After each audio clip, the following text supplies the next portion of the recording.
Good morning.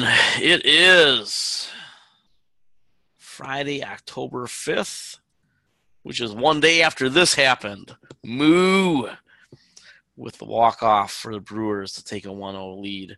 I'll be leaving for the next game in about an hour and a half. So, this week, put out the fourth quarter macro and market outlook. I'm going to walk through this. And then we're going to talk a little bit about being a futurist, and then we're going to compare and contrast a couple companies that I wrote about this week. So, fourth quarter macro and market outlook. Earnings could provide a bit of a rough patch this October. Right now, we're getting some interest rate issues, which I talked about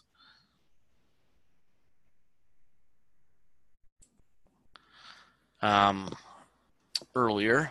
Just got texted somebody was actually looking for a Brewer playoff ticket. The answer is no.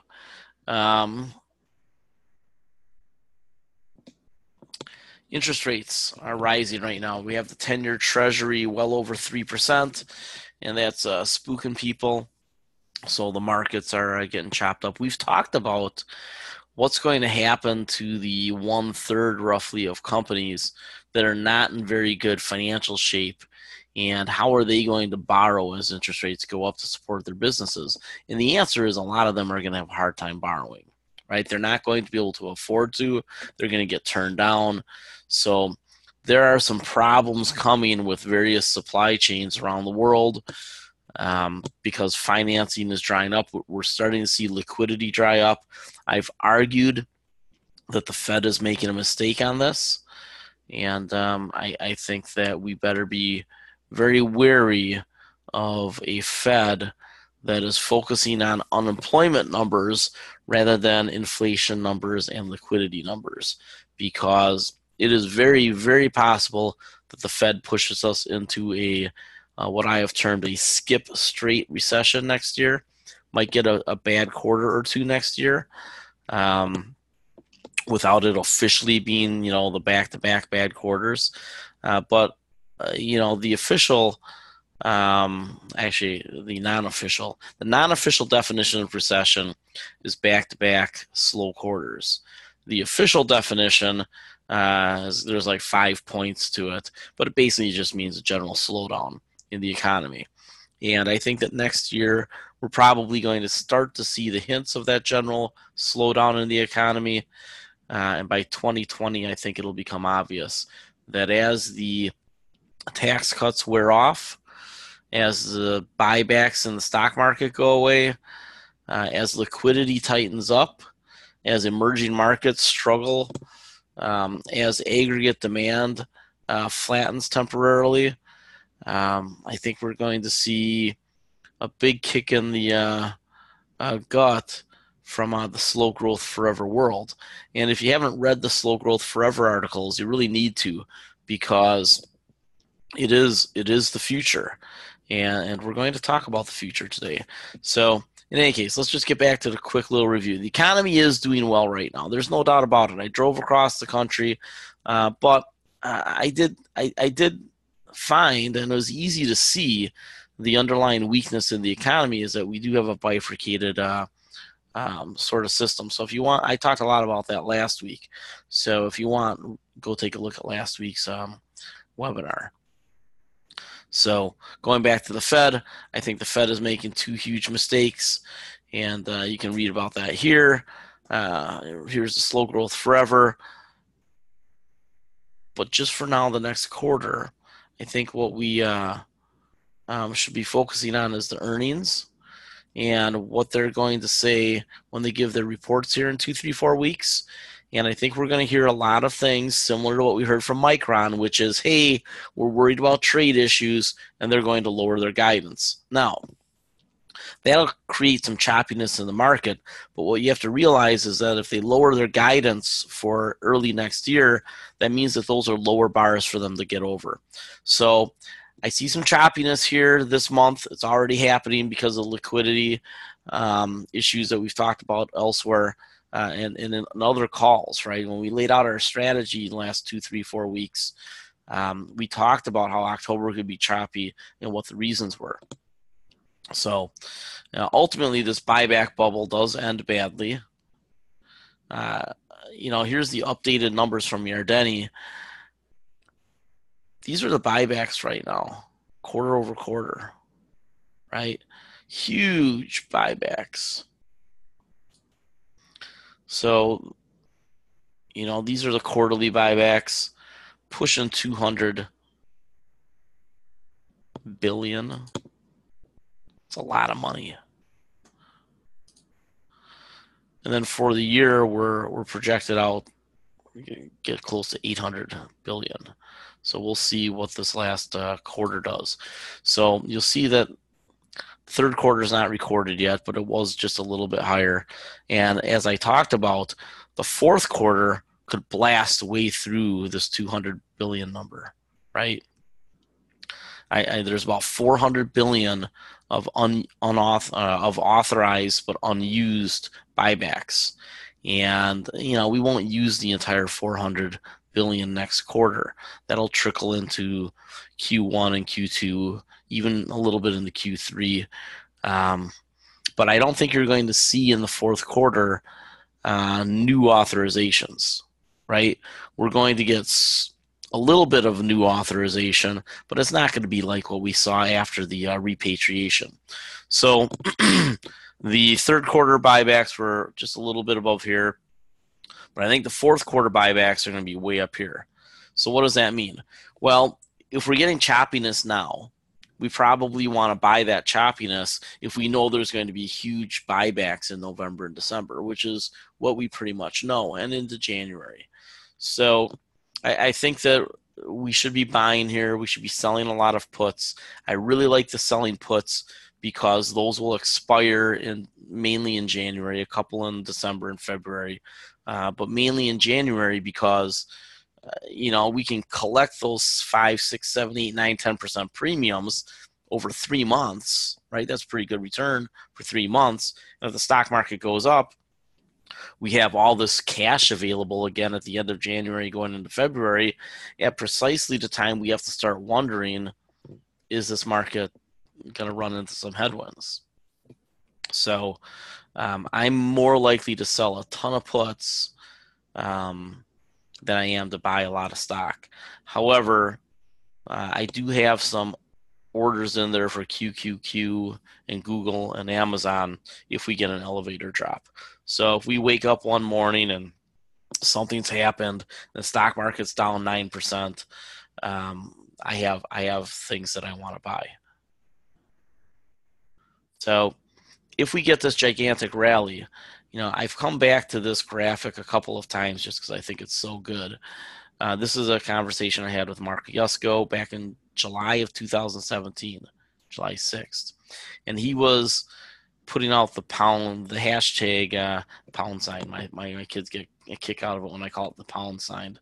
The hashtag gravity. He just kept saying gravity, like the market was going to collapse. Well, he was saying that we were in the land of delusion last year. And I said, nah, I think we're just at enthusiasm, right?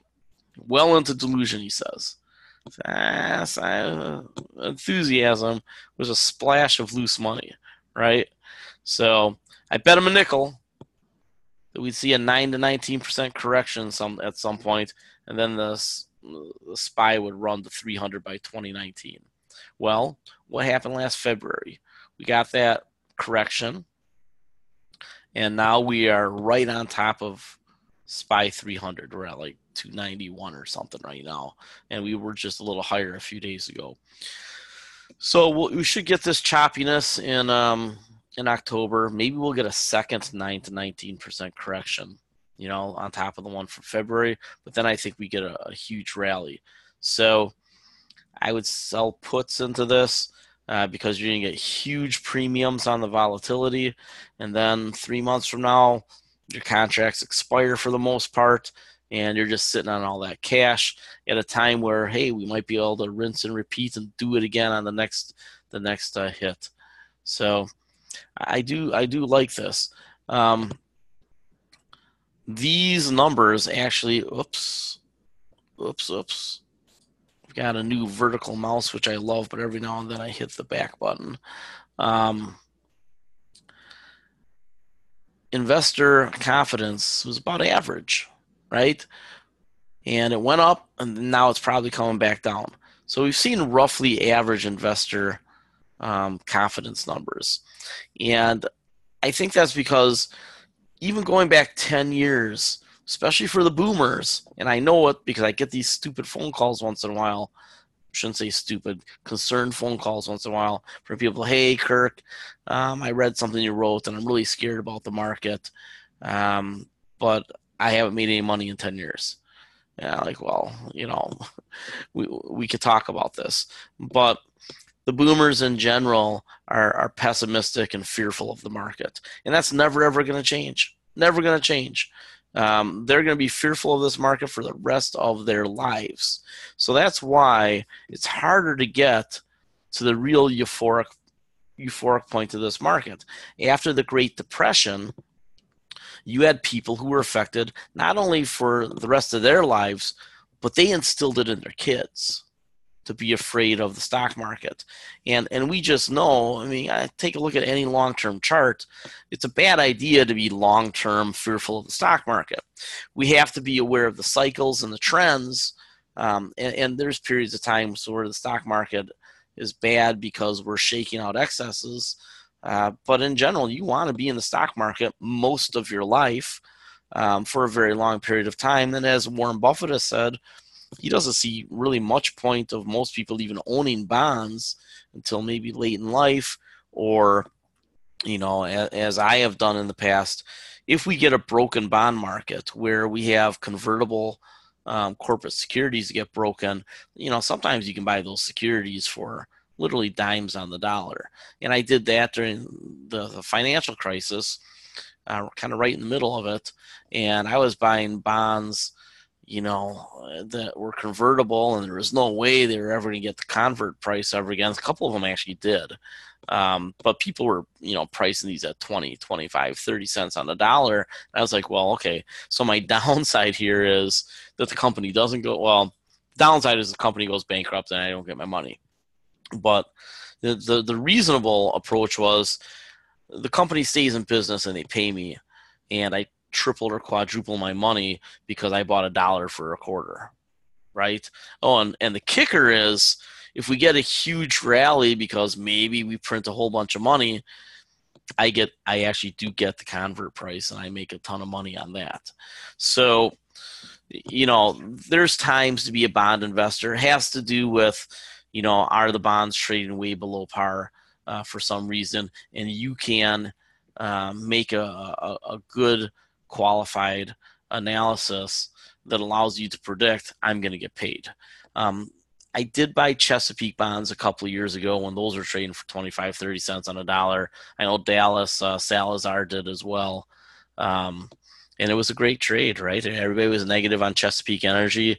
I've been bullish on the company because I've seen this oil and gas rebound coming. I was wrong to get in when I did initially. I got in around $15, and the darn thing went down to $1.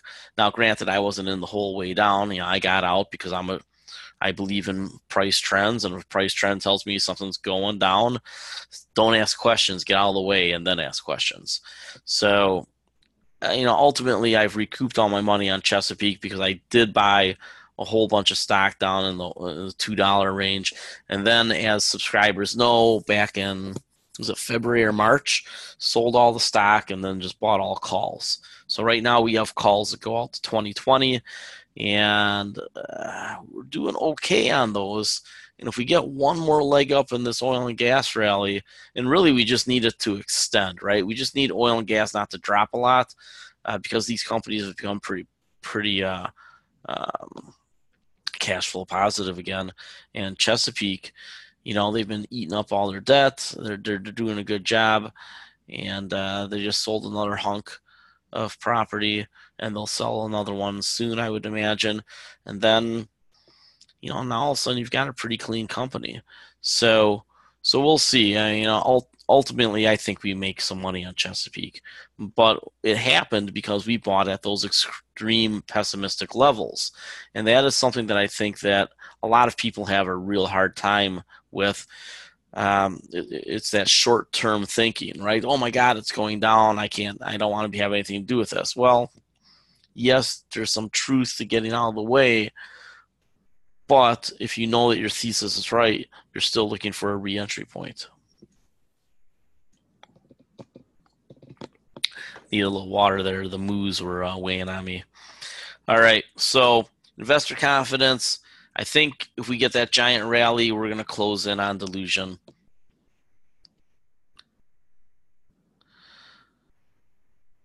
And one of the things to remember is that valuations are high and really higher than you think. So here's a chart from advisor perspectives, which I say all over and over again, the most stolen charts on the web.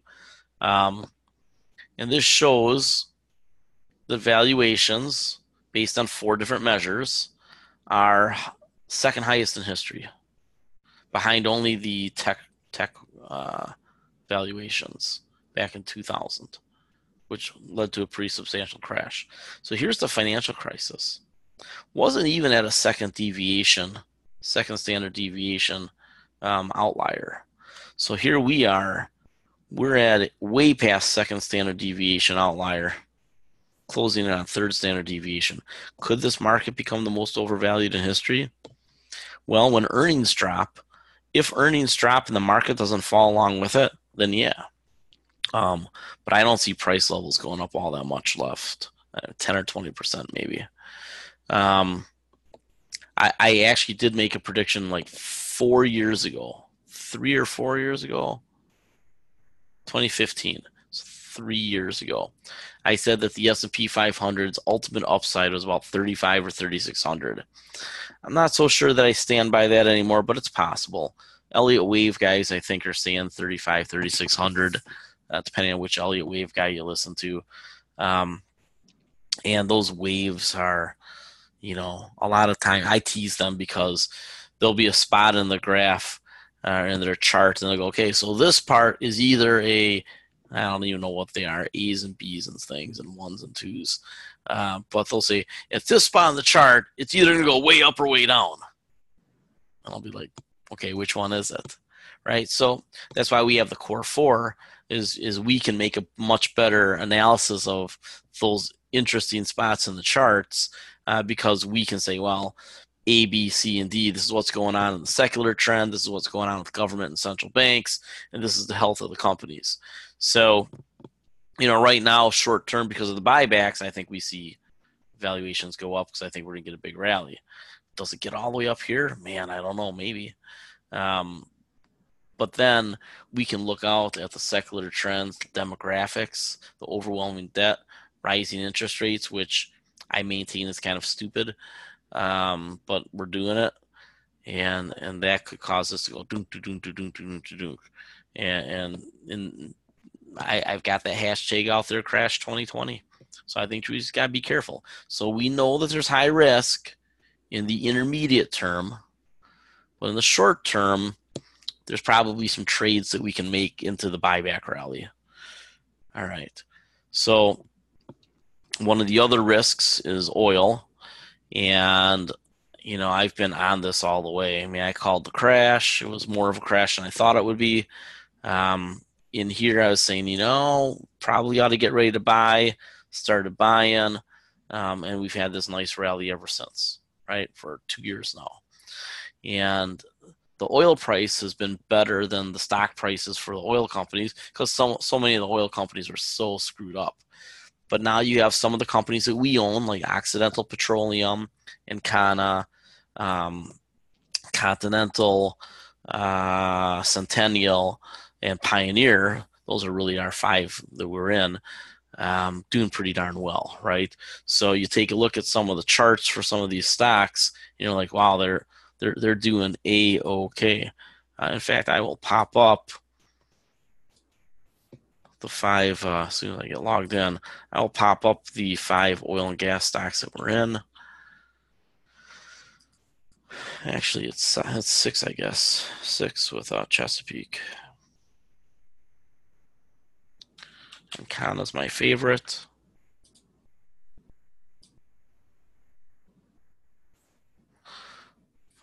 Chart.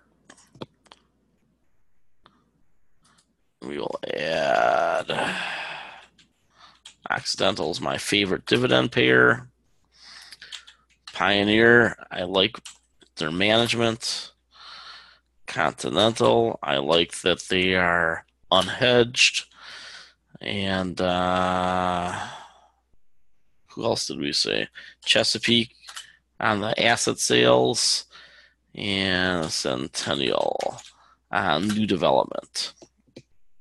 And let's put in SPY and normalize it. So where is SPY over the last year? Pink. Look at Continental. You can really look at the last, let's say, year to date, because it's really been year to date for us on most of these. A lot of these, we've owned Encana for a while, but we haven't, and Occidental, but the other ones are new, and Chesapeake. Okay, so 3 are newer, 3 are older. But look at that, Continental really outperforming this year. Centennial, which 2 are underperforming? Blue is Encana, my favorite, and then Pioneer. Now I'm just going to stretch this out, because Encana I've owned for a while. How am I doing on Encana? Okay, so now I don't feel so bad. All right, so short term versus longer term. We have to keep that in mind over and over and over again. Usually the short term is just a window of opportunity. So don't be afraid by it. Be scared by it. Don't be afraid. All right, so when we're investing, we really need to think about the future. Hey, segue. Being a futurist, thinking about the future. We have to keep track of the cycles and the trends to be able to give ourselves a vision of what things will look like 5 years, 10 years, 20 years out, right? Not a quarter, not 3 quarters, not a year, not 2 years, right? Those are the opportunity periods. That's when we should be looking for the opportunities to buy what we think is going to be great in 5 or 10 or 20 years. And because we die eventually, 20 years is hard to think about. But 5 and 10 years is important, especially in the construct of how those shorter periods, and shorter to me is 5 to 10 years, not 1 or 2 years. 1 or 2 years is a drop in the bucket, right? But 5 to 10 years, that's a whole scoop. And you take those periods and you think about something like changes in energy infrastructure, changes in how we're going to use energy in the future. Okay, well, over the next 5 years, oil is probably all right. But then the next 5 years, as EVs come online, maybe not. And for sure, 10 to 20 years out, EVs are going to take an awful lot of market share from oil.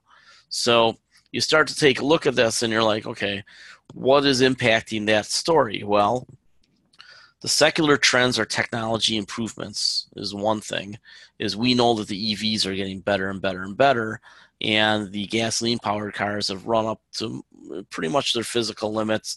They're experimenting with carbon capture technology in cars, but that's really expensive. So now all of a sudden you can have a gasoline-powered car that maybe is almost as clean as an EV, but then is just as expensive or more expensive because what you have to do for the carbon capture is expensive. So, you take a look at these things coming, and can you improve ICE cars and internal combustion cars? Sure, but at what cost? And we know that battery technology is getting better and cheaper, right? So, and we're getting rid of the toxicity problem.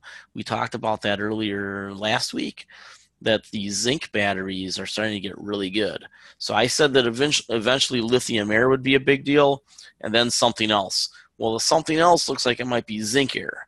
So there's battery technology coming that's going to really lower the price of these EVs at the same time that oil becomes more scarce and more expensive, and the world gets much more serious about climate change.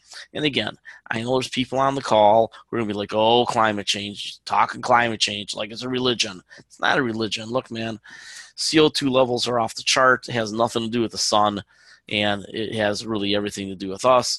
And we know that the planet is heating up. Again, really has nothing to do with the sun because we're approaching a minimum, not a maximum. And, we're containing the heat inside the system. because of the methane and the carbon dioxide. So I'm not going to try to convince you too much, but if you don't think that that we can change the climate by containing our footprint, fine. But understand that the governments believe that we have to try, and that will affect policy. So, what policies are being impacted? Well, again, when you take a look at the core four, we can see that there's laws across the world already that are telling the populations, hey, we're going to be using all EVs, or at least selling all EVs in 10 and 15 and 20 years. So whether it's the Netherlands or China or India or California, these are big economies, at least, 3 out of those 4. And they're moving that direction. So when we try to think of the future, here's a TED Talk, and I really would recommend it. In fact, I will put this in the chat if you want to copy it. This guy talks. I played this before. I don't know if he. I don't know where his chart is. Oh, there it is. Oh, whatever. I would go and watch this. It's a great video, and he talks about ways to think about the future that make it easier. And that is, as an investor, hard for us, right? Because we want to make money now. But the way to make money is to look at now as your opportunity phase, and down the road as your big money phase. I don't trade a lot, right? I'm doing some swing trades now because the market is telling me I need to. But I've made my biggest money getting in during down periods and then riding it for years, right? Exact Sciences, Freeport McMoran after the financial crisis, a bunch of the banks, which I'm not in the banks anymore, but I was for like 4 years. So you go through that and you say, how can this guy keep a quarter of his money in cash pretty regularly and still make as much as QQQ without having to be in all those stocks? And the answer is A, I deploy that cash when opportunities come to me, and B, I sell cash secured puts over and over and over again. Pull that premium in, pull that premium in. And I know that people really want to get into the swing trades, and I've had some good swing trades. And I'm going to focus more on that in the intermediate term because I think we're going to have to. But really, sometime in the next several years, you're going to get this opportunity. And if you just do the process like I've talked about, we're going to be able to take those hunks of cash at some point, right? If we just keep recycling the 25% cash using puts and gradual sells when we get rallies, we're going to get one of those super cheap buy low opportunities. And I don't know when, but again, 2020 really looks like it to me. So anyway, this guy talks about looking at the future, and there's all sorts of publications out there that look at this sort of thing. I've talked about the fourth turning before. Neil House shut that website down. These guys actually copied a lot of their archives. Fourth turning archive right here. See that? But this guy talks about generational dynamics, and I've talked about that before too. And it's imperfect, right? Everything doesn't move in exactly an 80-year cycle, but it's a 4 generation cycle. We can identify that going back a couple thousand years. Right now, we're in one of these winter periods, and this woman talks about it. So I would take a look at this article. This lady, I've seen her present too. She's real smart. And she talks about how we're in this winter period in America. And what does that mean?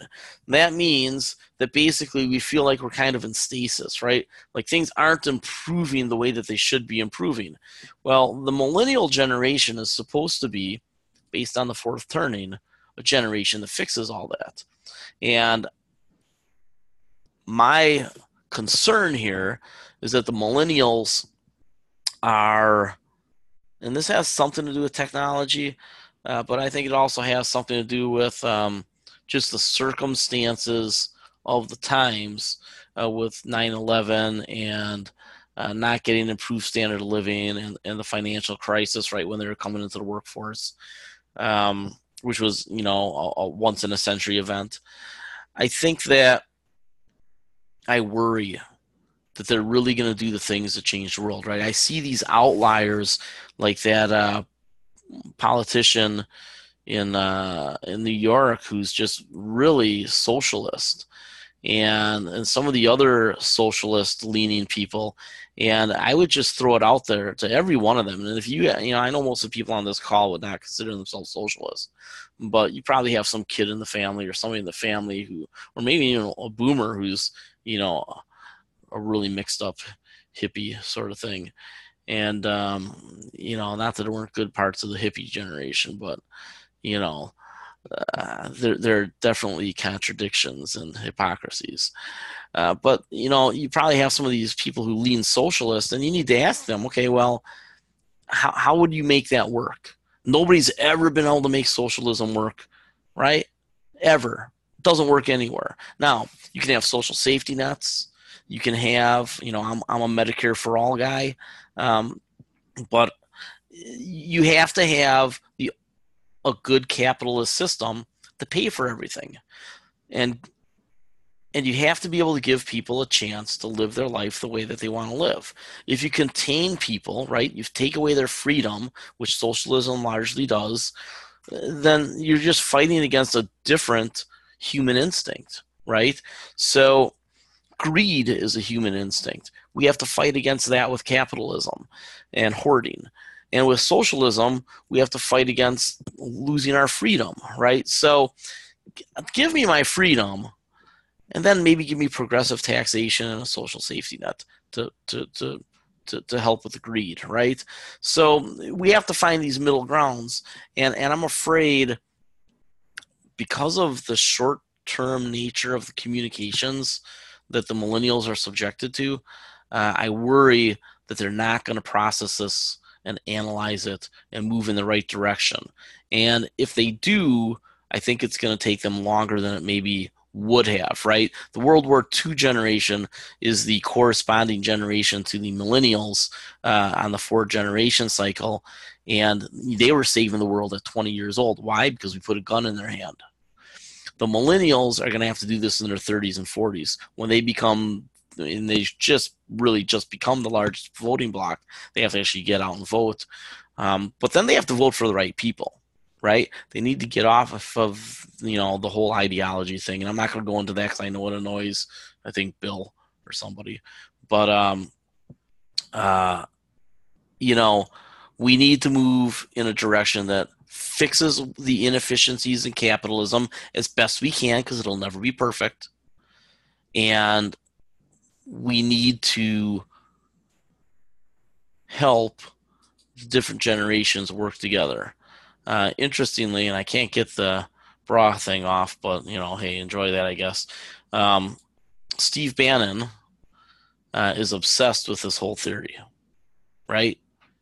He is obsessed with the fourth turning and the cycles of American history, and his vision is part of this America First thing. Well, we know that didn't go well the first time that we tried to do something like that, and countries that do that, it usually doesn't work out. So don't buy into the whole notion of America First without really understanding what it is. Not including the rest of the world is very bad for the dollar in trade, right? So this whole tariff war that we're doing, we need to fight. We need to fight with China about the technology, right? But there's different ways to do it. I've talked about different ways to do it. But a lack of inclusion means that the economic pie will shrink. So even though we might have 3.7% unemployment as of today, have you noticed that we're really not getting raises? Right? You got 80-90% of the population that's not getting cost of living, and much less other types of raises. So that's an inefficiency in capitalism that has to be fixed without taking away freedom and moving in the socialist direction. So just keep all these things in mind, because they all do play together. So when you finally have your vision of the future, what is it going to look like? Well, there was a prediction that we wouldn't be using coal by 2017. Clearly not correct, right? Clearly not correct. And what does that mean for the future? Well, I do actually believe we're going to start getting rid of coal in the 2020s. They won't be gone in the 2020s, but there's going to be a very in earnest attempt to get rid of coal starting in the 2020s. And when that happens, we probably can make money as short investors. And, interesting guy that I'm taking to a baseball game today, his name is Ken Olson, but with an O. So, we're taking a look at this, right? Here's why the governments are worried. This is not normal, right? And we go back millions of years and we know this isn't normal. So we're going to try to get rid of coal. But the point is, when you make a prediction of the future, you're trying to look at the trends. And you're measuring the trends and you're doing a lot of reading and you're saying, okay, what are these things that the government want? What directions are corporations moving in? What are the big secular changes? And it all has to do with the climate, technology, your demographics. All these things play together. So when you try to have this vision of the future, you have to say, okay, the generations, how do the people impact it? How do the governments impact it? How does technology impact it? How do you put all these things together? So there's a website out there called Futurism, and it's a pretty cool website. So I encourage you to take a look at that because it looks at some of these future moving things. And while these may not be investable today, they might be tomorrow. And some of the companies that they're interested in, Tesla. Well, why do I go from, starting with a forecast and talking about futurism and getting to Tesla? Because Tesla is a very futuristic company. Now, this guy, as I have told you in other webinars, is lately been kind of a shithead. Maybe he's just following a playbook that a certain president has. Now, I want you to think about this. Elon Musk and President Trump would not seem to be on the same side of the football field, right? These guys would seem to be on opposite sidelines for different reasons, ideology, what they're looking at, what are their future views of the world, right? But take a look at their methods of trying to get there. They're both mad happy tweeters, right? And they both are keeping people off balance with kind of an erratic behavior, very Nixon-esque. Now, Trump is doing it for his set of reasons. Elon Musk is doing it for his set of reasons. Maybe they're both a little bit off, right? But one of these things that I keep coming back to over and over again is we need to set the ideology aside. These two guys are probably ideologically very opposite. But they're both trying to get to their vision of the future with a similar strategy. Why?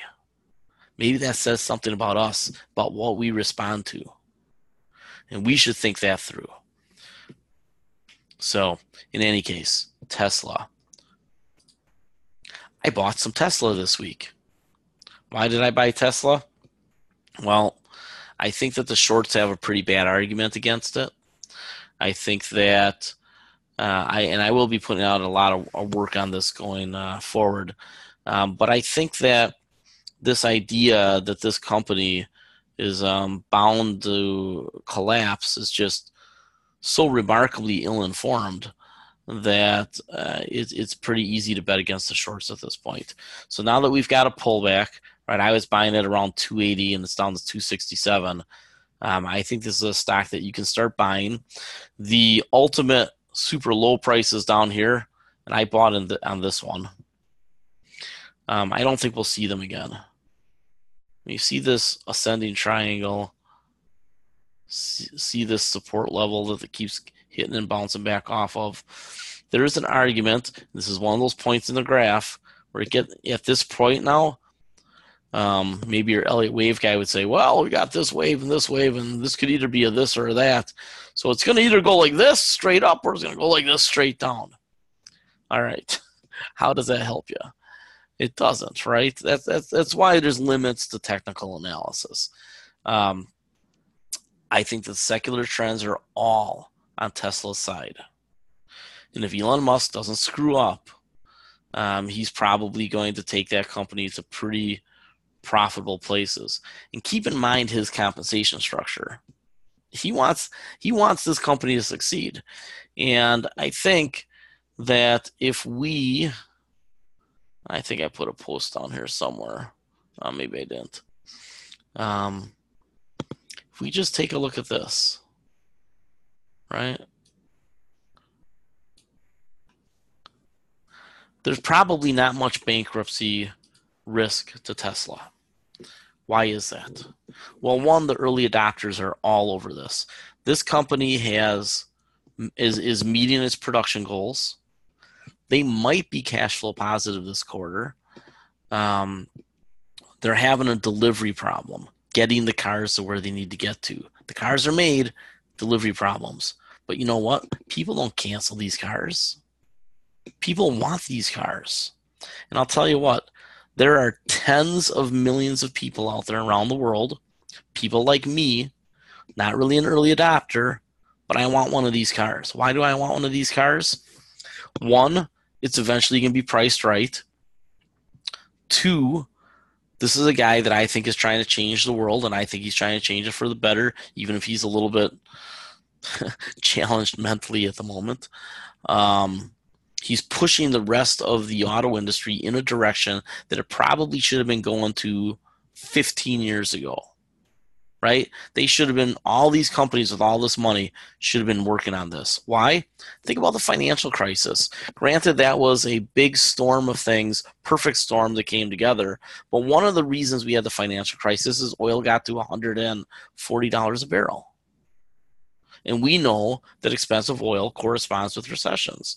Well, on top of all the crazy things we were doing with real estate and securities and deregulation and no oversight and the ratings and agencies lying about bonds and fraud and everything else that was going on, we throw in $140 oil.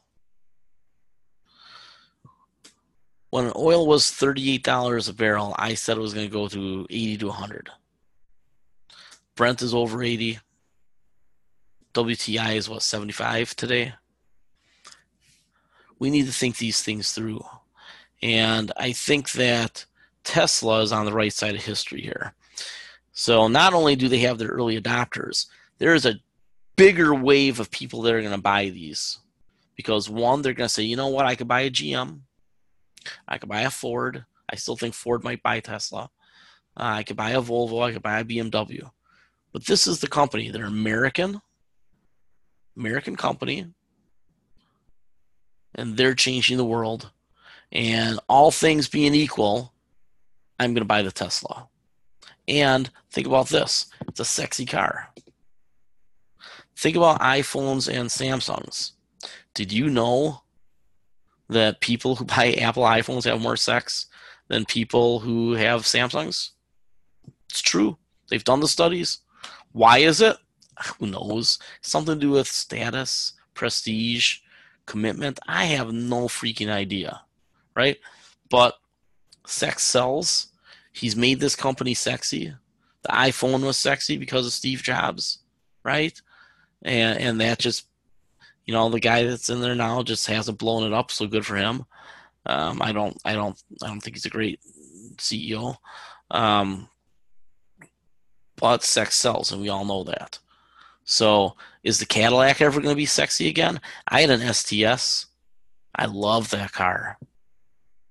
Well, it's not going to be, Cadillac's not making anything sexy. Even if they're automated driving, they just did a test, basically matched a Tesla, came out a shade better because it had some eye tracking thing to make sure that you stayed awake when you were driving, which, Tesla can put that in like that fast. So is Cadillac going to catch them? Are people going to buy the non-American cars? Come on. people are going to buy the Teslas. And they're going to buy these Teslas all over the world because China's cutting a deal with them, India's cutting a deal with them, probably Saudi Arabia's cutting a deal with them, Europe's going to cut a deal with them. They're going to have a gigaplant on every continent or two in Asia. So these guys have the ability to turn out profits that are higher than any other car company in the world. Why? Because they don't have the legacy expenses. Companies like GM and Ford have to make so many compromises and adjustments that they're going to have a hard time making money on this EV revolution. This is the only company that I think can hit it big. Oh, and by the way, what if solar and battery storage does end up getting sold, through these guys? What if California's law to tell people to put some solar on their roof, when they go in to buy their EV, they say, yeah, I'll get my solar from you too. Right? So keep that in mind. This company, and I'm talking to a couple of very good hedge fund guys, and they've convinced me. I think that this company, it could be $1,000 stock in 5 years, 6 years. So keep that in mind. And I think it's almost certain to go to a 400s next year. I think you're going to see a huge rally. When they start hitting their numbers and the shorts can't say, well, where does the next $1 billion come from? They could free cash flow $4 or $5 billion next year. Do the math. Do the math. So I tell you, do the math. On the other end of the spectrum is GameStop. They have a very rational management that's killing the company, right? So I was high on GameStop because I thought they were going to get into the VR world and the download world, and really all they're doing is milking that company and looking for a buyer. So, I'm not a big fan of GameStop anymore. But if you compare and contrast Tesla to GameStop, one company pushing into the future has potential earnings that could skyrocket, and another company that's just trying to claw to hang on, and they're not making any changes to adjust to the virtual reality download world. So what do? I sell GameStop and I bought Tesla. That's what I did. All right, I'm going to answer some questions in a minute. Just give you a heads up. So I'm going to be appearing on Forex Analytics webinar on Wednesday. I recommend that you tune in for it. So go to Forex Analytics. Well, that's the blog. And you can register for their webinar for free. So just, go on and do that. So I'll put that up here. And if you want, Google Forex Analytics and then put my name in there too, Kirk Spano. And I've talked to them 4 times now over the last year and a half. And they keep bringing me back because I keep hitting home runs on these oil stocks. So, I would check these guys out and take a look at their blog. Really a good blog, free. They have a membership thing. I haven't negotiated a discount, but unless you're a swing trader and you're really particularly doing currencies, these guys won't help you. But their macro view is really good, and their blogs are pretty good. Now, just going to point this out here because it caught my eye. I bought a stock that is heavy in silver and then has a little oil, not oil, gold and platinum. And these guys talk about gold and platinum and silver. And I think silver is going to break out in the next year or two. And I think gold, as the cryptocurrencies continue to crash, I think gold is going to regain its place as a fear investment. But remember, the cell phones are more and more using gold. There's actually an industrial use for it now. Apple is the biggest holder of gold in America. All right, so here's these A, B, C's, D's, all these chart things of the Elliott Wave guys, and they think that gold is going to come down here to about 11.18, 11.20, right? What did I tell you all? I said don't buy Don't buy gold until it's in that 1050 range. So down here, choppy with a downward trend. But right in here, this is where they're looking for at the bottom. That's what I told you. I didn't even see this, but until today. So keep an eye on that. I basically just know that at about 1,000 to 1,100, the companies put the brakes on production, and that'll drive prices up. So with the consolidation that we just saw, right, with Barrick Gold, and more consolidation coming, what does consolidation mean? More monopoly pricing pressure because of fewer competitors, oligopoly. So gold and silver probably are going to catch an uptrend here in the next couple of years. Now, will the companies participate in that right away? I don't know, right? The oil stocks have trailed. These companies have already been cleaning up their balance sheet for 4 or 5 years now. The company that we just got into, which is all North American production, is very, very bioutable. So there, maybe I invented a word there, bioutable. So I take a look at Forex Analytics. All right, let's do some questions and make this a 1-hour call.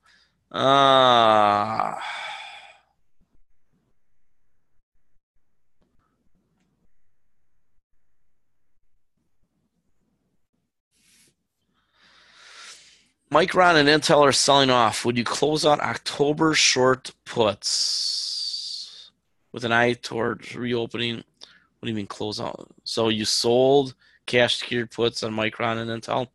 I don't think it matters. It depends on your asset allocation. You know, you shouldn't be afraid of these stocks being put to you. You know, so I'd be okay with these stocks being put to you unless you've, goofed up your asset allocation somehow. Trump and Musk are both psychologically hypermanic showman personalities. I'm not sure what that means entirely, but I think I get the gist of it, so I'll say I agree. I trimmed down on USOU from 6% to 2.5% position with substantial gains. What would the right position be at this point? I think about where you are at is probably right, 2 to 4%. I think the stocks are going to do better than the price of oil, but the price of oil does have that one last thing that could drive it through the roof, which is an Iran conflict. So if you want to hold a little. But I'd actually be honest with you, I prefer Continental Resources because they're unhedged. You get better leverage, and I think they'll do well either way. Tesla, are you concerned about some of the recent stories about orders being canceled? Nope, not even a little bit. There's way more new orders than there are a handful. There's always going to be attrition. So I'm not worried about that. And inventory building up because they weren't able to deliver the 35,000 a car they promised. No. That's just completely wrong interpretation of what's going on with that company. Look, Tesla, despite missing their deadlines by a quarter or two here and there, has pretty much done an amazing thing with starting a car company from scratch. Nobody else has done that in 100 years. Think about that. A century. Nobody's been able to do it. Excalibur, none of them. An Excalibur, which was made here in Milwaukee, it's a sweet car, handmade. If you got one of those, you're a king. But no, the execution at Tesla has actually been very good. If you compare them to car companies, you're like, well, what's wrong with these guys? But if you compare them to tech and biotech companies, which is who you should be comparing them to, they're blowing it away.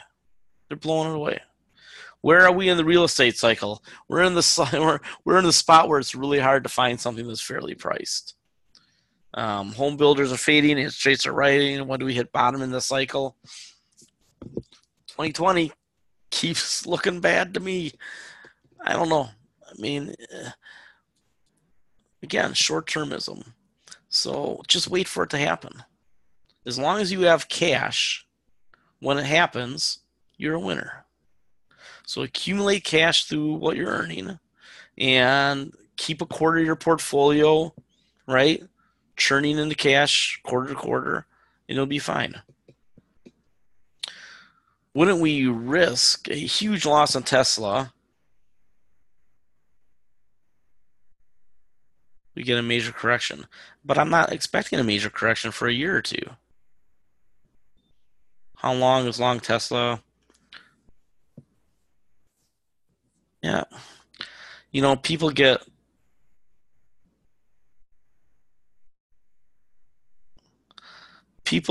bent out of shape about the price of the Tesla. $35,000 car will get here. The technology is improving that fast. The early adopters, and he has said this out loud multiple times, so I don't know why people get hung up on this. He said the early adopters are going to pay more. That's why we started with the luxury cars. The early adopters pay more. It's the same thing with everything. So I don't know why people get on this. Trump may be a narcissist, but so is every politician. They just hide it better. And he is getting the job done. We'll see. He hired a moron Federal Reserve chairman. The tax cuts for the rich are going to create $1.5 trillion deficit. And the tariffs are going to slow down the global economy. Wait until the jury's in. I heard an interview with Ray Dalio, who thinks 2020 will be bad too. Dalio's a pretty smart guy, biggest hedge fund in the world. Any thoughts on Ancana? I think they get bought out for $23 a share, maybe 24 or 25. I think Ancana gets bought out, and I think that it happens in the 20s. I'm going to write a whole article I want to take this weekend, how to handle your hedges. I did mention that, I think, before we started recording. Somebody else with a Ray Dalio comment. Can you provide a link? Well, here's the Forex Analytics link. And sure, let's Ray Dalio. What do you think it'll say? 2020? I just did tweet it out.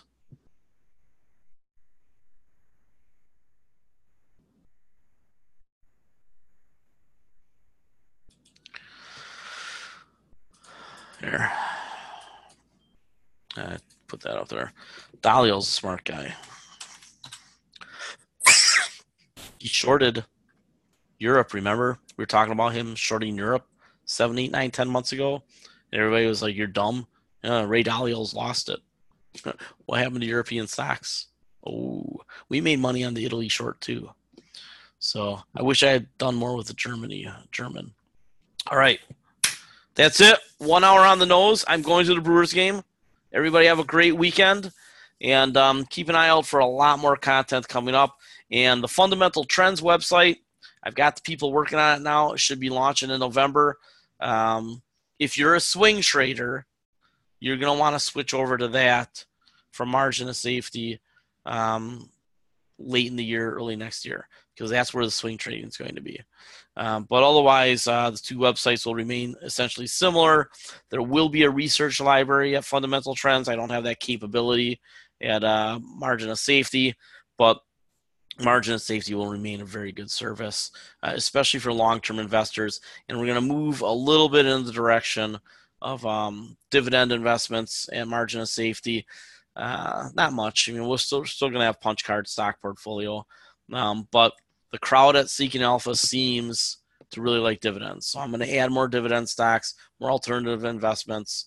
But these growth stocks that we have, I tell you what, selling puts on those, and I think Margin of Safety might even become even more and more option oriented.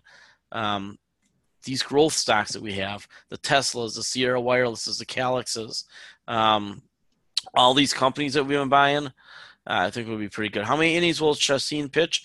4 2/3. There you go. There's your answer. All right. Take it easy. Have a great day. Great weekend.